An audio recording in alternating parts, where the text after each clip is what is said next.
Elle Woods was right. Exercise does give you endorphins, and endorphins really do make you happy.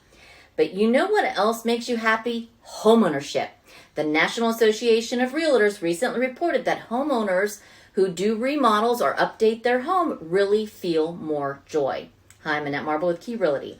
What projects give you the highest level of joy?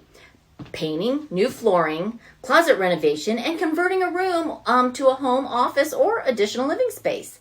A full demo and renovation is not required.